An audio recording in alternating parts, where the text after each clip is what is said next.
असम में दूसरी बार भारतीय जनता पार्टी की लगातार सरकार बनी है और इस बार असम के मुख्यमंत्री के रूप में पूर्व कांग्रेसी हेमंत बिस्व शर्मा उनको मुख्यमंत्री बनाया गया है भारतीय जनता पार्टी की तरफ से। और आपको बताएं, ये जो हेमंत बिस्व शर्मा हैं, इनको मुख्यमंत्री बनाकर भारतीय जनता पार्टी ने पूरी कांग्रेस को एक संदेश दिया है और उन कांग्रेसियों को खास तौर पर जो केवल और केवल सोनिया गांधी, राहुल गांधी और प्रियंका गांधी इनके अलावा और बाकी किसी के बारे में सोचते नहीं और एक गणेश परिक्रमा की तरह सोनिया गांधी परिवार की परिक्रमा करते हैं, इससे आगे बढ़ने का सोचते नहीं। तो भारतीय जनता पार्टी ने मैसेज दिया है कि जिसको राहुल गांधी अपने एक दिन कुत्ते को बिस्किट खिलाने में मशगूल थे और उसको समय नहीं दिया गया था, जो असम का एक बहुत बड़ा लीडर था, इतना योग्य लीडर था कि उसको मुख्यमंत्री भी बनाया जा सकता है।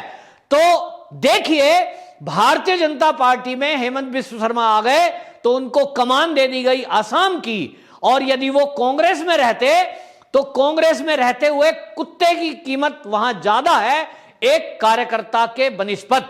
यह मैसेज दिया है। दूसरी तरफ आपको बताऊं तो हेमंत बिस्व शर्मा है, भले ही वो कांग्रेस में थे, लेकिन आपको बताएं कि वो भारतीय जनता पार्टी जब ज्वाइन की थी उन्होंने, उस समय 2016 का जब चुनाव हो रहा था और उस चुनाव के समय में असम के अंदर मोदी जी ने एक नारा दिया था कि असम का आनंद सर्वानंद। और सर्वानंद जो है छात्र नेता रहे हैं, उनकी भी बैकग्राउंड जो है वो बीजेपी की नहीं है, लेकिन सर्वानंद को आगे रखकर पिछला चुनाव लड़ा गया था और सर्वानंद को ही पिछली बार मुख्यमंत्री बनाया गया था।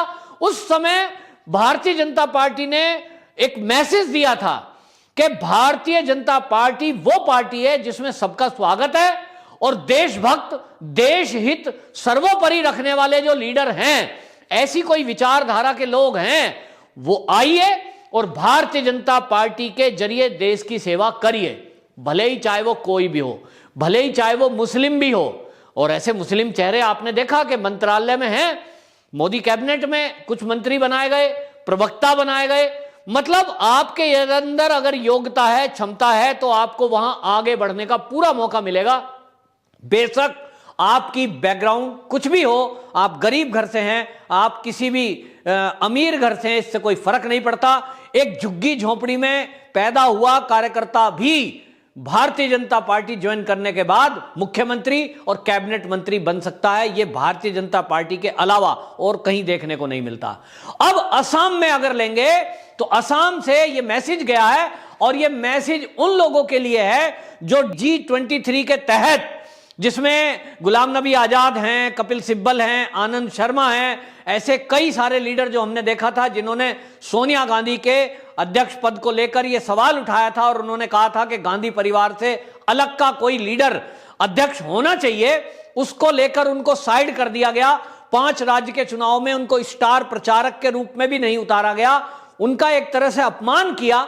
मौके की तलाश में थे, लेकिन कहीं ना कहीं उन कांग्रेस के टॉप लीडर रहे जो नेता हैं, जो गुलाम नबी आजाद हैं, कपिल सिब्बल हैं, आनंद शर्मा, इस तरह के जो लोग हैं जो एक अनुभव रखते हैं, उनके अंदर एक ये भावना लोग खिंचाई के तौर पे भी उनको कहते थे कि अगर आप बीजेपी ज्वाइन करोगे तो वहां आपकी कदर तो होगी नहीं, आपको कोई कैबिनेट मंत्री तो बनाएगा नहीं, मुख्यमंत्री तो कतई नहीं बनाएंगे, क्योंकि मुख्यमंत्री तो वो आरएसएस बैकग्राउंड के व्यक्ति को ही बनाएंगे, मंत्री तो उन्हीं को बनाएंगे जो आरएसएस के आसपास रहता है। लेकिन असम में एक तरह से आपको बताएं, मुख्यमंत्री बनाकर यह बीजेपी ने मैसेज दे दिया है कि भारतीय जनता पार्टी का बहुत विशाल हृदय है और यहां देशभक्तों का खुले दिल से स्वागत है। हेमंत बिस्व शर्मा को मुख्यमंत्री बनाकर एक तीर से कई निशाने साधे गए हैं। जहां एक तरफ आपको बताएं, ये सर्बानंद सोनोवाल के समय में जो असम के अंदर काम हुए, विकास हुआ, और जो तुष्टीकरण ममता बनर्जी कर रही थी उसके विरुद्ध असम में खुलेआम कहा गया कि सीए यहां लागू होगा, और उसके अलावा मदरसों की मदद बंद करी गई कि सरकारी मदद से जो मदरसे चल रहे थे अब ये नहीं चलेंगे। ये बीजेपी की पिछली गवर्नमेंट में हुआ। जिसमें सर्बानंद सोनोवाल मुख्यमंत्री रहे। अब उन्हीं के टाइम में बाद में ये उभरे हुए नेता और ये इस समय जो मुख्यमंत्री बनाए हेमंत बिस्व शर्मा, इन्होंने बाकायदा जब ये चुनाव था अभी, उस चुनाव के दौरान विधानसभा के चुनाव में पत्रकारों ने खुले उसको चलाने के लिए उन्होंने सवाल किया कि अगर आप क्या मुसलमानी मोहल्ले में नहीं जाएंगे, क्या आप वोट के लिए मुस्लिम बहुल क्षेत्र में प्रचार के लिए नहीं जाएंगे? तो आपको बताऊं, हेमंत बिस्व शर्मा ने सीधे सीधे पत्रकार को बोलते हुए कहा कि हमें मुसलमान की वोट नहीं चाहिए। उसने कहा अगर वो देना चाहें तो, बहुत सारे लोग हैं जो मुस्लिम आपको वोट देना चाहते हैं, बोले देना चाहें तो दें, हम उनकी वोट की अपेक्षा नहीं करते। किसकी करते हैं?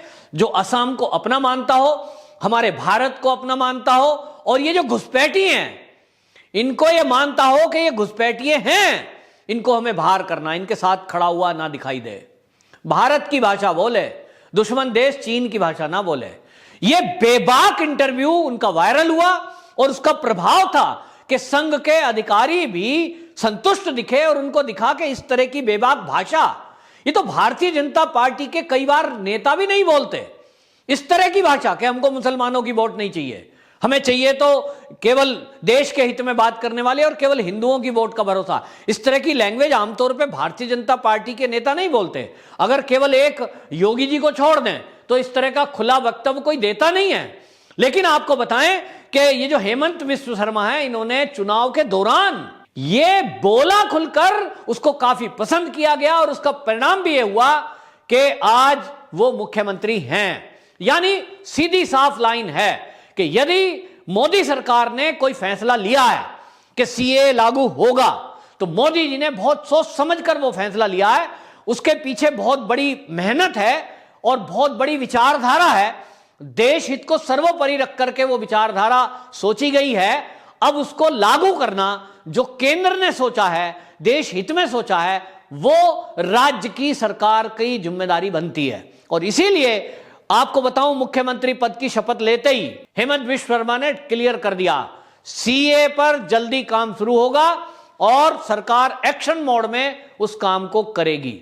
आपको बता दें, डिटेंशन सेंटर पहले ही सर्बानंद सोनोवाल की सरकार में काफी तेजी से वहां डिटेंशन सेंटर बनाए जा रहे थे और लोगों ने उसके फोटो वीडियो वायरल करते हुए हंगामा करवाने की कोशिश की। कुछ हमारे यहां देश में है लुटियन जोड़ का मीडिया, लेकिन उन्होंने कहा ठीक है हम बना रहे हैं क्योंकि सीए लागू होना है। अब आपको बता दूं, उन्होंने इस बार बिल्कुल क्लियर कर दिया है कि जिस तरह से पिछली बार ममता बनर्जी आंसू रोने आ गई थी आसाम में रोहिंग्याओं के पक्ष में, बांग्लादेशी घुसपैठियों के पक्ष में, इस बार ऐसा कुछ चलने वाला नहीं है। बिल्कुल क्लियर कट लाइन है और इतनी हार्ड लाइन मैं कहता हूं कई बार भारतीय जनता पार्टी के नेता भी नहीं ले पाते, जिस तरह की हार्ड लाइन हेमंत बिस्व शर्मा ने ली है रोहिंग्या और घुसपैठियों को लेकर। और अब यह माना जा रहा है कि असम में जिस तरह की उन्होंने घोषणा की है कि टॉप 5 राज्यों में असम शामिल होगा, तो मोदी सरकार जिस तरह से पिछले सरकार में सर्बानंद सोनोवाल के साथ मिलकर के विकास कर रही थी, बड़े बड़े पुल बनाए गए, बहुत सड़कें बनाई गई और एक विकास की बयार बहाई, इस बार यह उम्मीद की जा रही है कि वो ऐसा करेंगे जैसा शर्मा ने कहा कि टॉप 5 राज्यों में अब असम शामिल होगा। निश्चित रूप से नॉर्थ ईस्ट के लिए यह बहुत ही सुखद खबर है और पूरे नॉर्थ ईस्ट के लिए यह मैसेज है कि यहां विकास करने वाले ईमानदार नेता और देश हित में काम करने वाले नेता यदि भारतीय जनता पार्टी के साथ आएंगे तो भारतीय जनता पार्टी उनको सर्वोच्च पद पर बिठाने से भी गुरेज नहीं करेगी। हालांकि बहुत सारे लोग जो भारतीय जनता पार्टी में बरसों से काम कर रहे हैं, उनको थोड़ा बहुत जरूर ऑब्जेक्शन हुआ होगा। एक व्यक्ति की आदत है कि 20 साल से मैं पार्टी का काम कर रहा हूं, भाई सपने संजोए होंगे कि कभी मैं भी इस प्रदेश में जब मौका आएगा तो मुख्यमंत्री या मंत्री बनूंगा। लेकिन मुख्यमंत्री कौन बनेगा? जिसके अंदर वो क्षमताएं होंगी इस तरह की कि वो राज्य को एक लेकर चल सके और शक्ति के साथ उसके अंदर ये ताकत हो कि प्रदेश का विपक्ष और पक्ष दोनों के साथ तालमेल बिठाने में, यानी मजबूती के साथ खड़ा होकर नेतृत्व कर सके। और ये गुण भारतीय जनता पार्टी की टॉप लीडरशिप ने ये हेमंत बिस्व शर्मा में देखे हैं, इसीलिए उनको मुख्यमंत्री पद की कुर्सी दी है। अब ये इशारा आपको बताऊं सचिन पायलट के लिए भी है, जो राजस्थान में राजनीति करते हैं, कभी इधर कभी इधर। वो कुछ दल को लेके गए, फिर राहुल गांधी ने या मैडम ने फोन कर दिया तो वो खत्म हो गया मामला। इसी तरह ज्योतिरादित्य सिंधिया हैं, वो बीजेपी में आए जरूर हैं, लेकिन कोई ऐसा खास जलवा अभी तक वो नहीं दिखा पाए जिससे लगे कि वो एक दमदार लीडर हैं। अभी भी वो राहुल गांधी के मित्र जैसे दिखाई देते हैं। उनके अंदर अभी भी देशभक्ति की भावना और हिंदुत्व की भावना और देश हित के लिए कुछ कर गुजरने की भावना वो अभी उतनी नहीं दिखाई दी जिसकी उम्मीद थी। महाराज हैं, महाराज बने हुए हैं, ठीक है, उनका एक प्रभाव है, लेकिन अपना व्यक्तिगत उनका क्या प्रभाव है ये दिखाना बाकी है। और इसलिए भारतीय जनता पार्टी ने तो मैसेज साफ दे दिया है कि हमारे पास जो भी आएगा उसके अंदर जैसी क्षमता होगी, जैसी योग्यता होगी, यहां क्षमता और योग्यता की कदर है।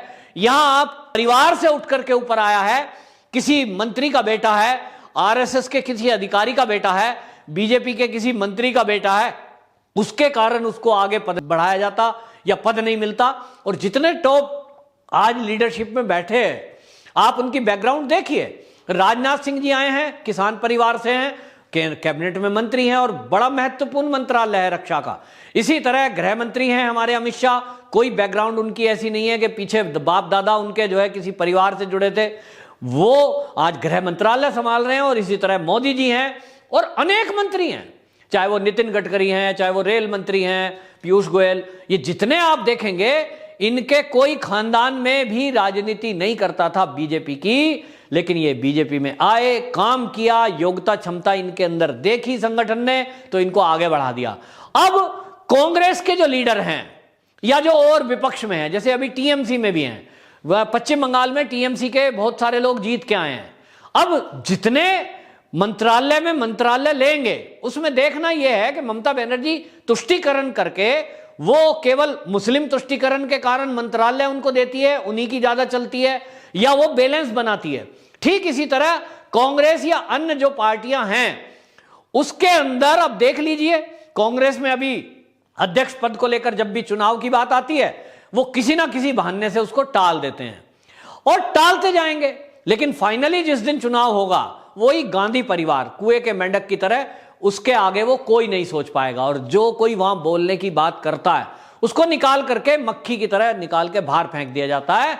ये कांग्रेस का कल्चर है। ऐसे में कांग्रेस में रहकर कोई लीडर ये सोच रहा हो और सपने देख रहा हो कि कभी भविष्य में कांग्रेस सत्ता में आएगी, तो एक तो ये होने वाला नहीं है। राज्यों में जहां है वहां भी स्थिति कैसी है 5 राज्य के चुनाव में देख लिया, अब आनी नहीं है। और बचे कुचे जहां राज्यों में अब चुनाव होंगे आगे, कुछ 2-4 सीट ले आए, लेकिन ऐसी कंडीशन कहीं आती नहीं दिख रही कि कांग्रेस अपने बल पर वहां राज्य में भी सरकार बना पाएगी। ऐसे में कांग्रेस के पुराने वरिष्ठ अनुभवी लीडरों को अब सोचना है कि उनको भविष्य में क्या करना है, क्या अपनी इज्जत आबरू बचाने के लिए और अपनी क्षमताओं को दिखाने के लिए उनको जहां भारतीय जनता पार्टी मौका दे रहा है कि चाहो तो कैबिनेट मंत्री बनो, चाहे तो राज्य के मुख्यमंत्री बनो, एक तरफ चाटुकारिता, चापलूसी और वही कुएं के मेंढक की तरह सोनिया मैडम की परिक्रमा तय विपक्ष के नेताओं को करना है कि उनको अपना भविष्य कैसे बनाना है। वंदे मातरम।